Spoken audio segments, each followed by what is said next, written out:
አሰላሙ አለይኩም ወራህመቱላሂ ወበረካቱ። ሰላም ውድ የቻናሌ ቤተሰቦች እንዴት ናችሁ? እኔ ያለው አልሐምዱሊላህ ሰላም ነኝ። ዛሬም በአዲስ ቪዲዮ መጥቼላችኋለሁ። ለቻናሌ አዲስ ሆናችሁ ሰብስክራይብ በማድረግ ቤተሰብ ሁኑ። የቻናሌ ቤተሰቦች ደግሞ እንደተለመደው ላይክ፣ ሼር እያደረጋችሁ አበረታቱን ውዶቼ። ሰብስክራይብ አድርጉ። ቤተሰብ ያልሆናችሁ ሰብስክራይብ እያደረጋችሁ ቤተሰብ ሁኑ። እናማ ዛሬ ደግሞ የቀኑ ውሎዬን ላሳያችሁ ነው፣ ግን አጠር ያለች ቪዲዮ ናት እና ቪዲዮውን ሲጀምሩ ላይክ ማድረጋችሁን አትርሱ። እስከ መጨረሻው ተከታተሉኝ። ቤቴን በዚህ መልኩ አጸዳድቻለሁ። ከዛም እቃዎችን ትንሽ ነበሩ፣ በዚህ መልኩ አጣጥቤ ያለሁ ማለት ነው። ከዛም ልብስ አጥቤ ነበረ።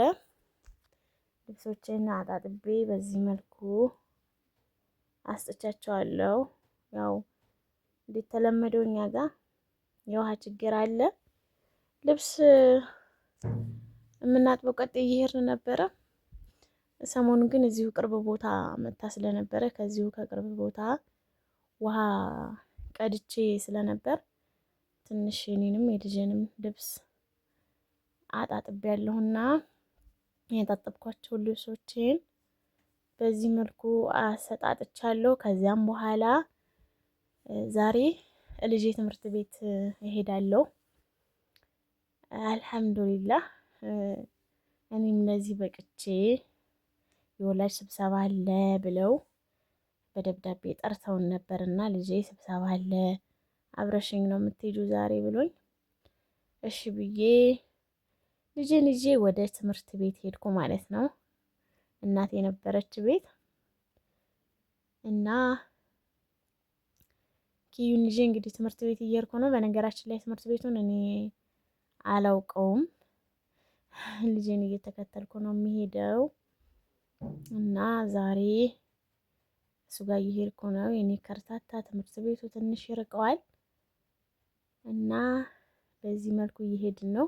ተጣልተን ነበረ። አረፈድሽ ብሎ በሌሊት ተነስቶ ካልሄድን እያለ ነበር። ያው የልጅ ነገር ታውቁታላችሁና ቸኩሎ ነበር። ረፈዴ እያለ እየተጣላን ነበር እና ትምህርት ቤቱ ደረስን። ወደ ውስጥ እንግዲህ ግቢ ገባን። ግቢው ይሄንን ይመስላል። ከዛ ስብሰባ ነበረ፣ ተሰበሰብን። የሚገርመው ልጆችም አብረው ነው እኛ ጋር የሚሰበሰቡት። በዚህ አጋጣሚ ብርሃኑ አየለ ጃሪፍ ለሃኛን አስተምሮን ነበር። ይሄ ፀጉሮች ብት ያለው ማለት ነው። ማሻአላህ ትልቅ ሰው ሆኗል። ጃሪፍ ለሃ ከዛሬ ስንት ዓመት በፊት እኛን የሚያስተምረን ነበር። አሁን ደግሞ ዳውቻ ትምህርት ቤት ነው ማለት ነው። አየሁት የድሮ መምህሬን። ያስተማራችሁ ልጆች ካላችሁ ላስታውሳችሁ ብዬ ነው፣ ረስታችሁት ከሆነ ማለት ነው።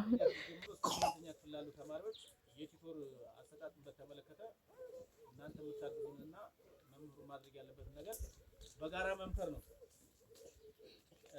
ቀጣው አቋራጭ አሰላሽና አርፋሽ ተማሪዎች አሉ። በእነሱም ዙሪያ ላይ አሁንም ያልተቀረፈ ችግር አለ። በእነሱም ዙሪያ ያለውን ነገር እንመክራለን። አጠቃላይ የትምህርት አቀባበልን በተመለከተ ደግሞ ምን ደረጃ ላይ ያለው እናንተ ክላስ እኛ የምናስተምረው ነገር ቤታቸው ከመጡ በኋላ ቆጣጠራላችሁ ወይ፣ ምን ተማርክ፣ ምን ተማርሽ የሚለውን ነገር ትነጋገራላችሁ ወይ የሚለውን ነገር በጋራ እንመክራለን። ሌላው የቤተ መጽሐፍት አስነባቢ ችግር አለ። ቤተ መጽሐፍት ውስጥ ያሉ መጽሐፎች እንግዲህ አጋዥ መጽሐፎች ናቸው። እነዛን ነገሮች መጠቀም ይችላል። ከዛም ቤት መጣሁኝ። እናቴ ምሳ ሰርታ ነበር። ምሳ በላን። ምሳ ከበላን በኋላ እንደምታውስ ቡና ለወቅጥ ነው። ሙቀጫ የትን ትመስላለች፣ ትንሽ ናት ግን እወዳታለሁ። በዘነዘና ነው የምወቅጠውና መፍጫ አለኝ፣ ቡና መፍጫ። በነገራችን ላይ ግን ይቆጥራል ይላሉ እያልኩ ስለምፈራ ምንም አይነት ነገር አልጠቀምም ማለት ነው። እና ቡናዬን በዚህ መልኩ ወቅጬ ጥጄ ነበር። ከዛ ቡናችን ፈላልን። እናቴ ጋር እዚህ ጋር ቡና እየጠጣን ነበረ።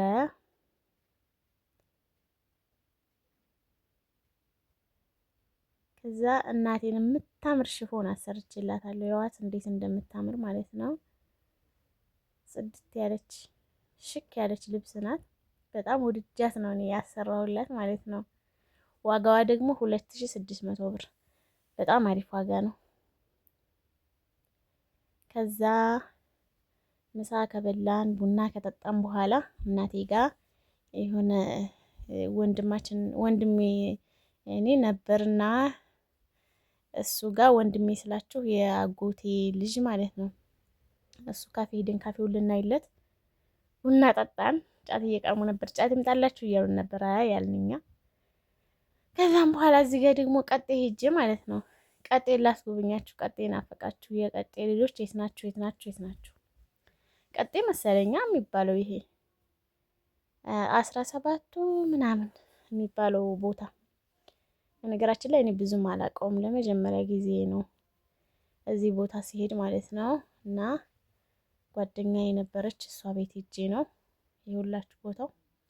ከዛም ተመለስን፣ እቤታችን ገባን። የዛሬው ቪዲዮአችን ይሄንን ይመስል ነበር። በሌላ ቪዲዮ እስከምንመጣ መልካም ጊዜ ወዶቼ።